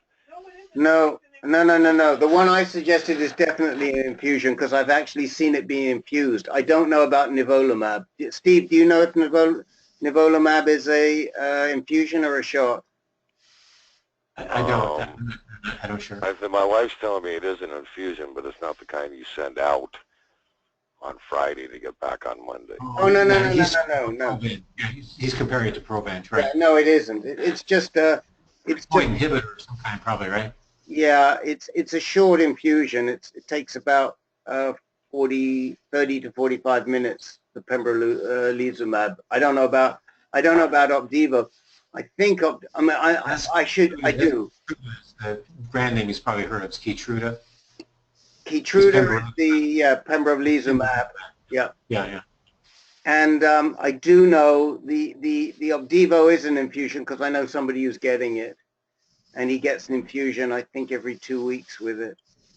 And I'd be happy to but you know the question that I have is how does he decide? Why did he decide on Opdivo rather than pembrolizumab? And I think Lisa found some articles, and I also found an article, even though it's a very small study, that suggested that the Keytruda may have an impact. But my question is why he's picking these drugs anyway? Did he do it on the basis of your gene sequencing? Do you know? I don't really know because this is our new oncologist to replace my retired one. Right. And he kind of runs in and says a few things and says, let's try this and that. And I was almost really tempted to quit treatment completely because I know what docetaxel does to me. That's why we're going to try the other one and do this for a couple months just to see how I react to it. If I react decent, then we're going to jump on these immunology things. But immune therapy. My wife's in the background correcting me. Yeah, but these are what you're talking about are called checkpoint inhibitors, and generally with prostate cancer, they've shown that they're not all that effective except in a small percentage of men. So the only approved immunotherapy is Provenge, Zipulusil T. So I'm not sure why we would be going to these checkpoint inhibitors. These are the ones you see advertised for non-small cell lung cancer, Opdivo and Keytruda, and what's the other one? There's a third one that's been used. Anyway, these would be off-label use because the one you're talking about was for lung cancer and breast cancer. Yeah, for sure they're off-label. There's no question they're off-label. But the thing is, in the studies, when they looked at this, the checkpoint inhibitors are not all that effective by themselves in prostate cancer as they are with other solid tumors, in particular melanoma and non-small cell lung cancer. So I'm not sure why they would be doing that over Jevtana, for example, which has been shown to have a clear benefit. Well, they're not doing it over, Steve. He wants to follow either docetaxel or Jevtana. Now he is going to consider Jevtana. He wants to follow it with an immunotherapy. And, for some men, the immunotherapy may have a significant impact, but that's usually indicated by a gene mutation. PD1 or something. My question is has he seen some sort of gene mutation, or is he just thinking, well, this might be a good idea? That's really because they also have side effects, and I would want to be drilling down. I mean, you've heard me enough times on this call promote the use of these immunotherapy drugs, but I think they work and they're good if you're receptive to them. If there's an indicator, you should be taking them. And I'm just wondering, why would he be giving them to you? He must have a reason. There must be some reason why he thinks these treatments would be appropriate, especially the Opdivo, because I don't see too much research showing Opdivo having an impact on prostate cancer. Yeah, there's a clinical trial with Prostvac and Opdivo right now that Bristol Myers Squibb is doing, phase 2 trial, I think it is. But I agree with Rick. Unless they've done gene sequencing and they've identified a particular mutation that does respond, there seems to be a lot of side effects from these checkpoint inhibitors that are mostly autoimmune disease. They go after your pancreas or your joints, and you end up with all kinds of troubles. And so I wouldn't take those lightly unless there was something driving you towards that. Well, I think I'm right now, according to my take of it all, is I'm out of options. I've done 2 chemos. This will be the 3rd chemo. I've done Xtandi. I've done antigen deprivation therapy. I've been on that for 3 years. I've circled through just about every one except ones that call up that are similar to other drugs but call up worse side effects. Because that's my biggest problem. The cancer is not something that's that hard to deal with. It's the side effects that I'm having a hell of a time dealing with. So I think he's just, this may be coming out of, they're connected to the University of Washington, so maybe this is where it's coming from. He is a new young guy, so he's more on top of current trends and more recent research than my 65-year-old oncologist was. In fact, my wife used to educate him all the time. My wife had a good talk with this guy today, and he kind of agreed that maybe the drug that Rick was talking about might be a better option. Well, I mean, Frank, here's a couple of things. All we want to know, and what I think you should want to know, is what is his rationale for using an anti-PD-1 like Opdivo or Keytruda? We just try and find out his rationale. The second thing is, have you done Zytiga? I know you failed. I know you failed the Xtandi after about a year. You got about a year out of it. But have you done Zytiga? That's not the bone medicine, right? No, Zytiga is like, and it's like Xtandi. Abiraterone, you take it with prednisone. Prednisone, and you have to take it 2 hours before, 2 hours after a meal. He thought that was awful similar, and we decided that because of my stomach problems, it'd be hard to hold off for 2 hours. So hold on a minute. Hold on a minute. Jim Harrington, are you there? Yes, I'm here, Rick. You want to talk to Frank about Xtandi and Zytiga? Well, yes, I guess so. I started on Xtandi. It seemed like a good one. It's a super Casodex, more or less, and I was on it for maybe 3-4 months, and my PSA started going back up, and so my doctor said, well, if you failed that, I never did have the blood test that we have referred to, but to find out whether I would or would not be a candidate for it, I just did it because one reason is, as Dr. Steve says, I don't have to pay for it, so just go and do it. So then I went on Zytiga, and I've been on Zytiga now for 6-7 months, and that did hold my PSA at 0.8. So from that point of view, it's good. My doctor was very, he didn't really think it was going to work. It's quite well known that if you fail one, you're not necessarily going to do well in the other. But so far, that's not been the case. Zytiga is still working, and seems to be okay. So I just keep taking Zytiga. Again, I'm fortunate not to have to pay for these medications because they're quite expensive. So yeah, I think try these. These are second-line hormonal therapy drugs, and lots of side effects, but Zytiga doesn't seem to have very many side effects in a way. So I recommend it, yeah. Try Zytiga or Xtandi. I looked at the articles that Rick talks about, contrasting one over the other. I don't know. I mean, I failed one, I'm working on the other one, it seems to be working. So whatever's working, I'm just happy today. So, Frank, I think he's more concerned about being on third and fourth line. It was something that was going to be tried on me that was off-label. I think I'm becoming a statistic to do a little studies on because I've been through all this stuff and not had very good luck with it. So he's reaching out for. Are you talking about trial? Are you talking about a trial or? Oh no, they're following. He's following protocols that are coming out of University of Washington. Oh, I see. They've already had trials, or they're 2/3 the way through their trials, or they're doing something with it that he's copying it. Okay. Yeah, So I don't know. I may be added into the statistics. I don't know, but I'm not officially in any kind of trial. Okay. So Frank, here's what I want to say. And John Schofield. Oh no, John Schofield just left. Frank, here's what I want to say. Some men, most men, once they fail one of these drugs, don't get a lot out of the other, but they get something. They may get several months out of it.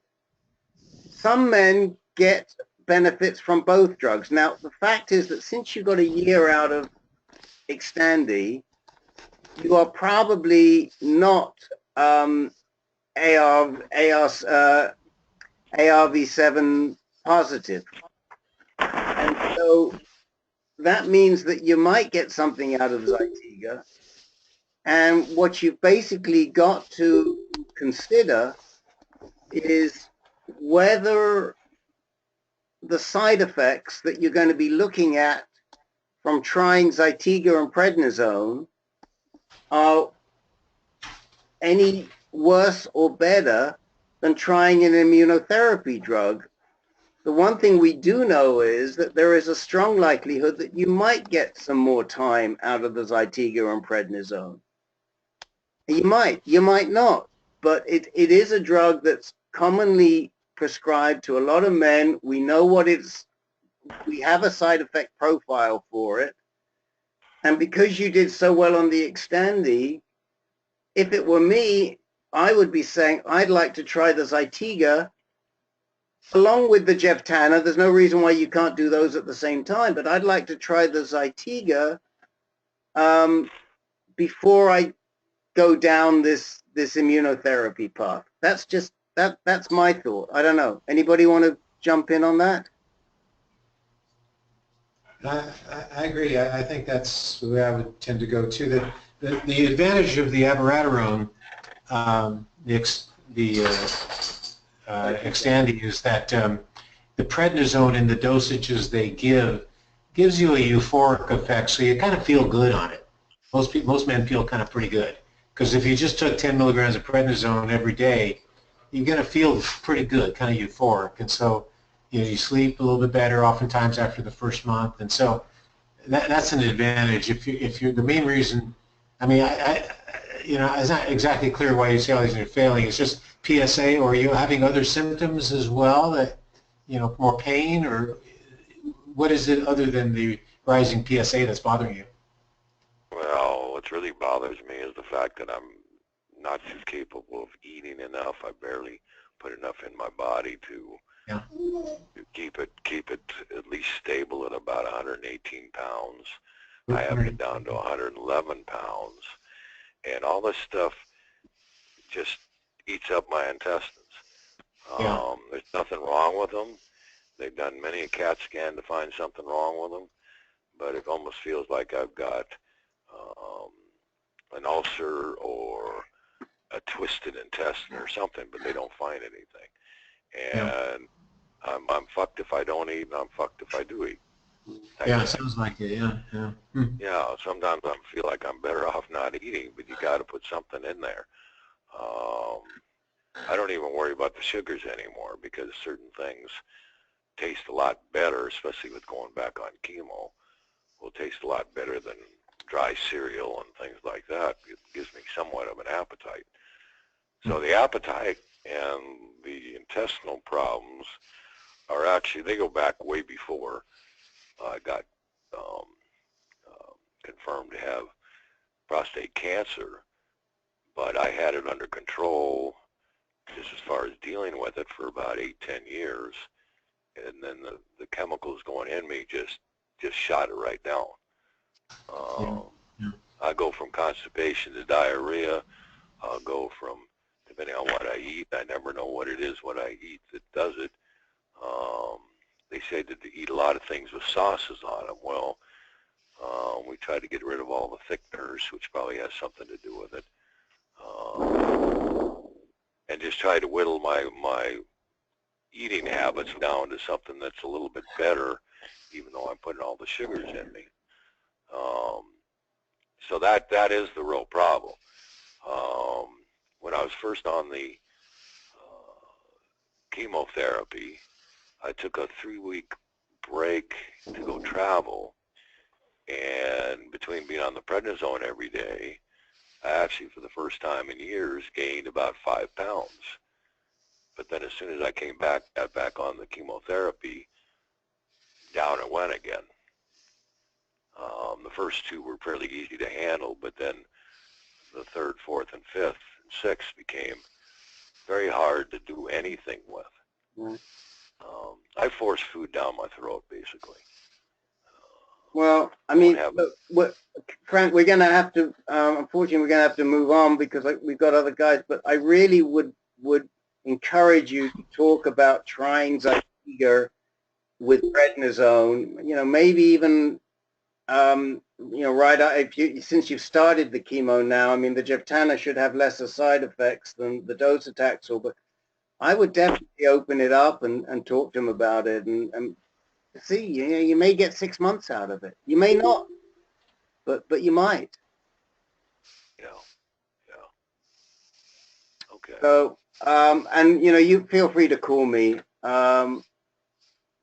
Feel free to call me if you want to talk some more, or Lisa can write me, or Lisa can call me.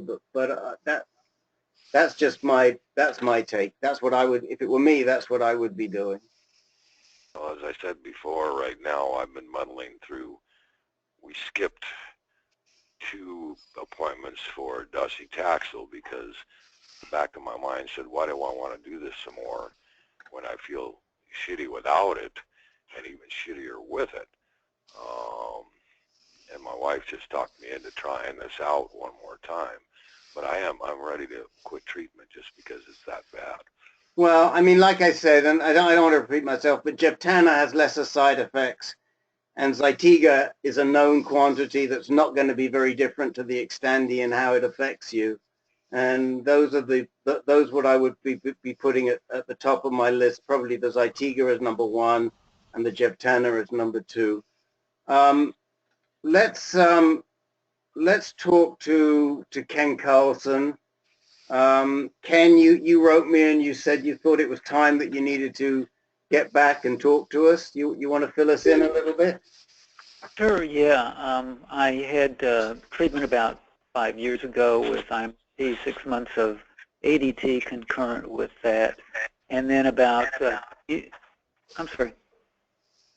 2 years ago, the PSA started rising, and I've been trying to learn as much as I can, but there's just some things I think they're fairly simple concepts, but I just don't get them clear. So I had a couple of questions to ask the group, their thoughts on related to that. I think, what I've seen about when to get initial scans is my first kind of topic. I had read, I think even the NCCN seems to say when it gets to recurrence value, which in my case was 2.0, to mention scans as one of the things to do. I had seen a couple of doctors that that said that, and I realized that's probably the standard thing. Another doctor that I had wanted to see said that he felt based on, and I had mentioned that the scans I would be able to get would be the sodium fluoride, PET-CET. I wouldn't be able to go get the choline or the acetate. So in that context, he said, and this is what's given me a lot of stress, he suggested waiting till it was 5 and then getting the scans for the reason of it not being as accurate at the lower PSAs. Since that time, I've been having some second thoughts about the whole thing, that maybe I should get the scans sooner rather than later. The PSA now is about 3.1, and the doubling is about 8 months, tracking since it became 2.0 anyway. So I'm just wondering, have I made a horrible mistake in waiting past the 2.0, which was 6 months ago? Is the doctor really far off base, or is there some rationale that it might be okay to wait? The 5 won't be there until, I'm guessing, maybe 7 to 8 months from now, and that's one of the two questions that I wanted to throw out. Who would like to take a shot at that?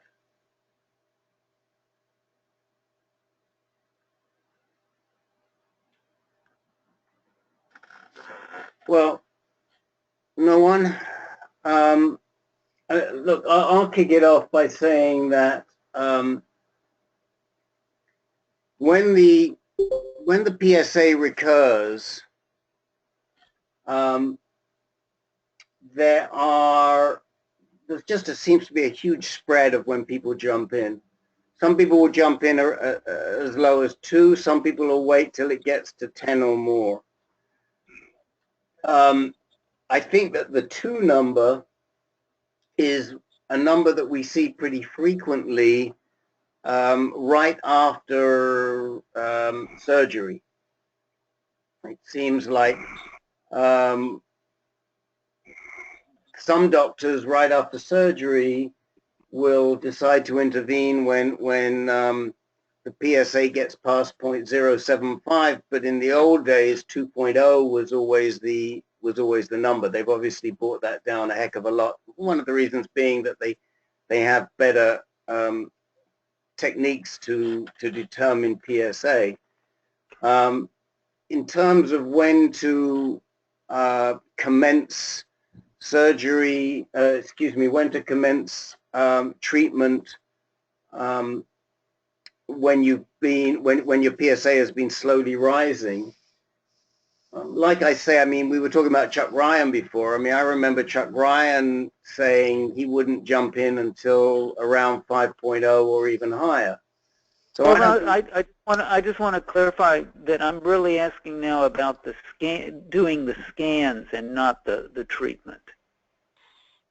Well, when I say treatment, I guess the treatment starts with the scans because they're looking to see. So the point is, at what level do you intervene? That's the issue. At what level do you intervene? I wouldn't be beating myself up on not intervening as soon as you got over 2. Okay. A lot of it is just your own feel. I guess for me, if my PSA started to rise again now, I probably would be wanting to look at it when it got to somewhere around between 2 and 5. I wouldn't want to do it much longer than 5, but a lot of it is just knowledge and, just anecdotal knowledge from working with a bunch of different guys and my own attitude that, if you can nail it earlier, then the better it is. Right now, if I'm not mistaken, you're not on any drugs, right? You're not doing hormone therapy right now. Correct. Yeah, it's been since 2011. All the doctors I'd seen, the experts, and one that's a semi-expert had said if scans were positive, start ADT. Right. If scans were not positive and repeat scans not positive, wait until about 10.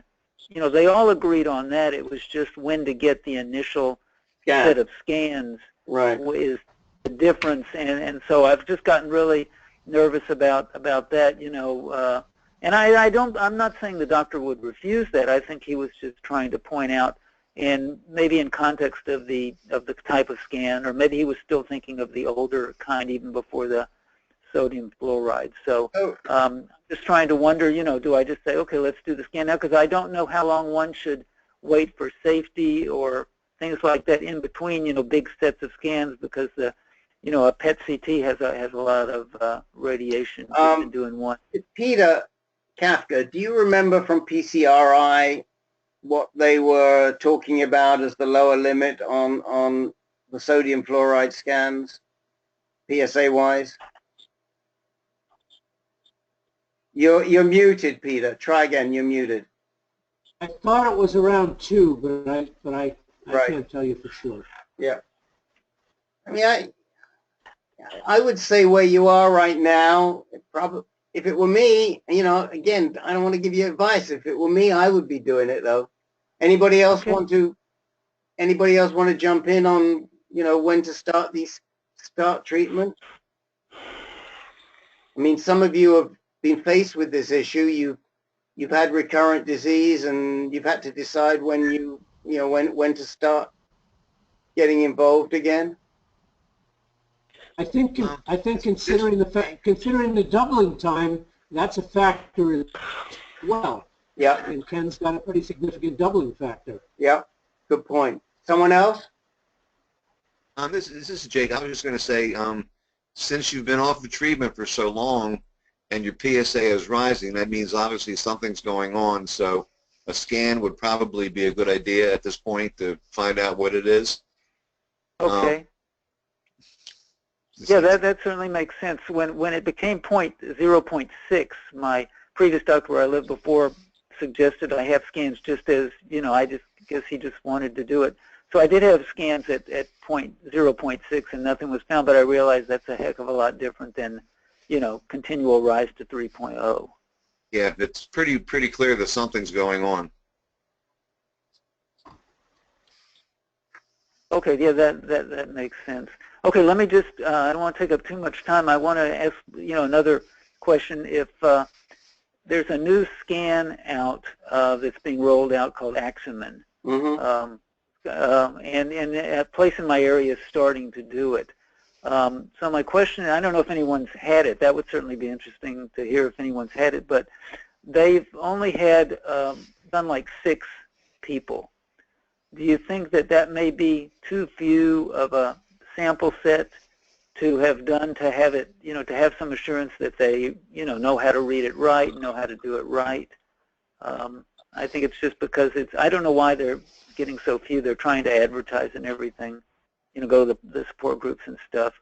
But that seems to me like maybe not that many people to have done it at a given location. I know Axumin itself has had a bunch of clinical trials and has rolled out a bit earlier in some other places, but that just seems like a few. What do you think?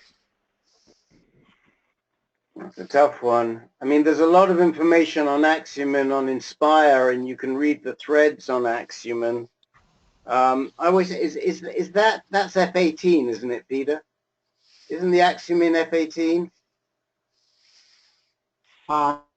I can't tell you for sure. I think Len knows more about it. Len and I talked about it one time on emails. I think Len may have left. Len, are you with us still? No, I think Len had to. I think Len left. I'd have to check, but the question as to whether they have the experience, I wouldn't be too worried about that, because once they've done the scan, you can always get somebody else to reread it. Okay. Yeah, I mean, this place has been there forever. It's a real kind of expertise place, not affiliated with any one medical system. So, okay. Anyway, that's good to know. Okay, yeah, that's all I really had to ask. Thanks a lot, guys. Ken, go on to Inspire, onto the forum. You're familiar with the forum, right? The Inspire. Oh yeah, absolutely, absolutely. So go on to the and put Axumin in the box. I think there's a current thread. Somebody asked about it just yesterday or today, and okay. And you'll get a feel there. But I mean, it's a good scan, and it's fairly detailed, and push comes to shove, if you're not happy with the reading, you can send it over to somebody at UC Davis or UCSF and have them reread it for you. Yeah, their literature I tried to read in the things. You know, it seems it's a little unclear. I guess it was not clear. Can it also find things in in bones, in soft tissue outside the prostate? And I think the answer is yes. Unlike the sodium fluoride, so I think that's a positive aspect to it. Beside the sensitivity of it being, I think, competitive according to the studies with the choline and acetate. So that's hopeful kind of, and it's covered by Medicare now, at least in California. Okay. Okay. Okay. I want to get an update from Jeff Ledoux. Jeff, go ahead. Okay. A quick one. I met him today, and he looked over my bone scan and my CT, and he said everything is stable. And the scans, I read the interpretation as well, and they said there does not appear to be any progression of the disease. I still have widespread bone mets, and I'm going to have those for a long, long time. He said, right now, you're in a good place. Your PSA has also stabilized. It was 1.22 last month. It's 1.22 this month. He answered my question about mentation, and he suggested mental exercises as well as physical exercise. Plus, keep at it, keep doing what I'm doing. The one thing that I'm finding is I can't seem to lose weight. I've got up over the holidays at about 210. I'm now down to about 205. So everything seems to be going very well. And his final comment was, "You're in a good place." Okay. Well, I mean, I don't know that there's much we can help you with. You're doing all the right things, Jeff. It seems if.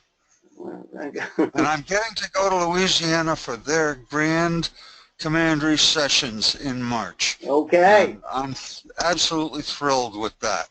Good. Okay. Don't forget to bring back some good food to share with us. Oh, crawfish, shrimp, always good. Same thing with catfish. Okay.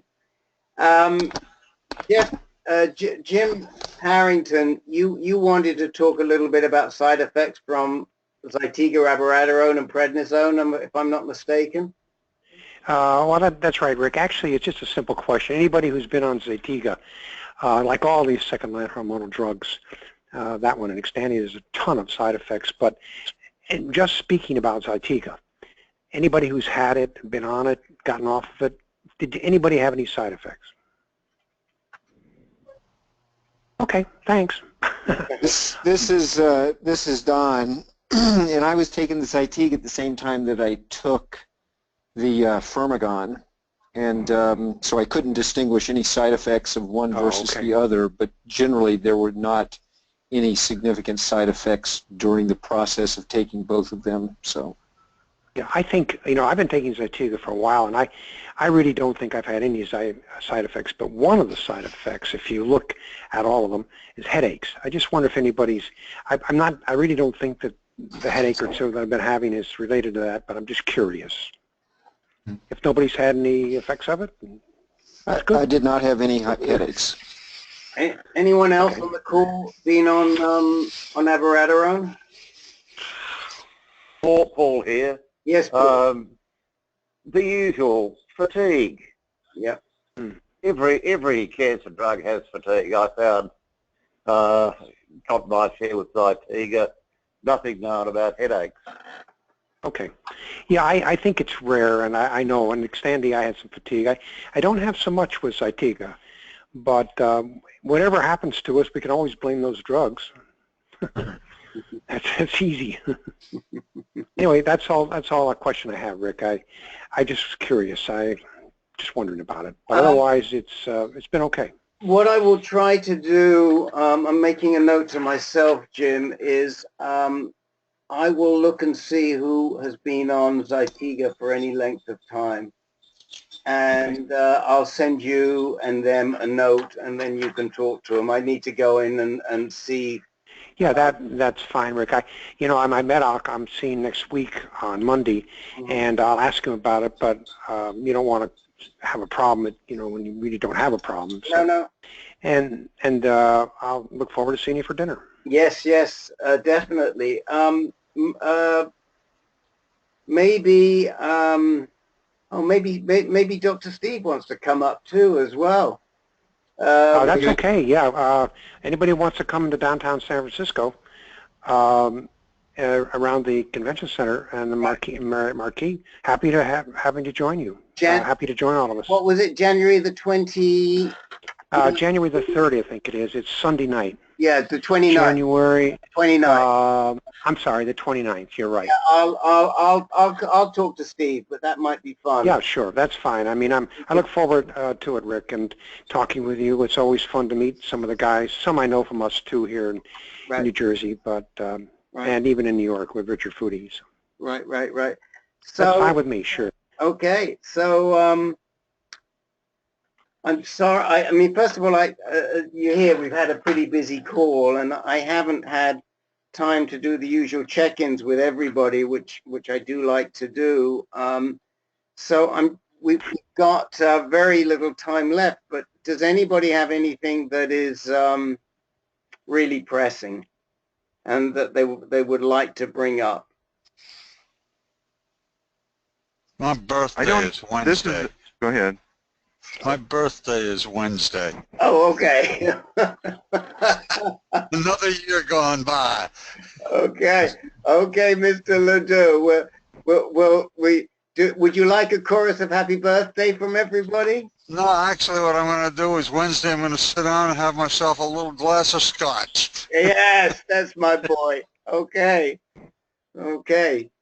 Maybe maybe Frank Kelly would have joined you, but he's already left the call.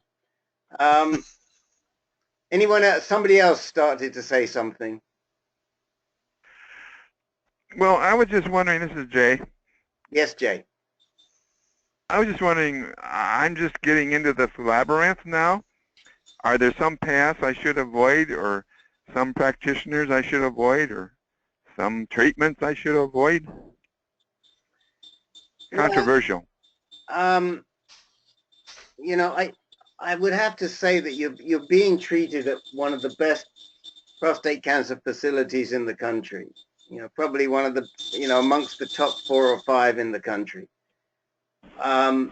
Chuck Ryan is an excellent doctor. He's very busy, and so sometimes it's hard to get his attention. There are some pitfalls at UCSF that I would be happy to discuss with you offline. Okay.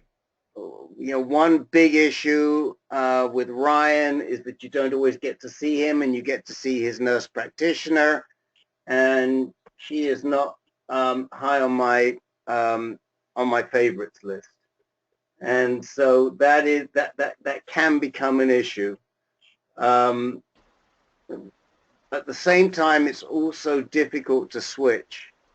I mean, if I ever went to UCSF, and I think this is true at a lot of the NCCN hospitals, I would be looking for a guy that has a very heavy research load and sees patients once a week in clinic, only because they tend, from my experience, to have more time for their patients, because they have a much lower clinical load than the guys that sort of do half research and half clinicians. But I don't think you could be treated at a better place. As far as who to see and who to avoid there, it's kind of tricky. But I would say, that there are a lot of people that would give their right testicle to be seeing Chuck Ryan, and they haven't been able to get in to see him. So you're probably... I talked about being castrated. Well, there you go. Just don't let him take your left one, that's all, as well. But, but there are some things that really bother me. I don't understand why he hasn't discussed Zometa with you.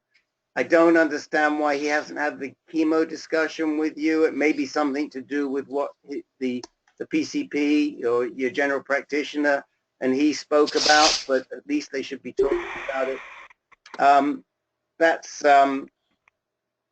But you know, some of this thing, as you say, some of this will come to light between now and Feb 13th, and we'll be having a couple of sessions between now and then anyway, so we meet on a weekly basis now. So, you know, some of these things can come up, but you know, you can also open these things up with him on the telephone, on the email. Send him an email and say, you know, we haven't discussed chemo. Is this a conversation we should be having on my chart? I mean, they have to respond to my chart within, I think it's 48 hours, 24 hours or 48, I forget. So, you know, some of the things we've talked about. How about Zometa? You know, the trouble is he's going to say, have you been talking to that Rick Davis again? How do you spell that drug? Zometa, Zometa. Yeah. Okay.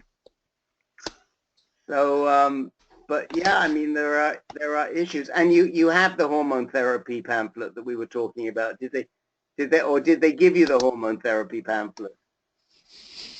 They did. I do have this dizziness when I start to stand up a little bit, but it goes away. Mm-hmm. But it is persistent. Okay. Well, again, all these things, be noting them and you know, use that my chart. All right, guys, it's 7:02. No one else has a. Eric, Eric Bookbinder, you look like you've been wanting to say something the whole time, other than when you fell asleep. Maybe you didn't fall asleep. Maybe were you just resting your eyelids or what? I just resting my eyes. Oh, just resting your eyes. Okay. All right, Eric, join us on the 29th. Yeah, I'm looking on my calendar. I've got something that might conflict, so I have to see if I can change that. Okay, that'd be great. That'd be great. Where are you meeting? We're going to meet up at the Marriott Marquis, and we'll go to eat somewhere simple from there. Okay. So, all right, guys, listen, good session, lots of people. Sorry if I didn't get to you, but we will meet again on next Tuesday, and save your questions for then, and we'll try and field them. And this call will be recorded. Oh, we have a caretaker's call tomorrow. Just remind your, if you have a significant other and they want to join us on the caretaker's call, please remind them. Okay. See you. Have a great week, guys. Bye. Happy birthday. All right, Rick, thank you very much. Bye. Bye-bye. Bye. Thank you, Rick. Thank you, Rick. Thank you, Rick. Thanks, Rick. See ya.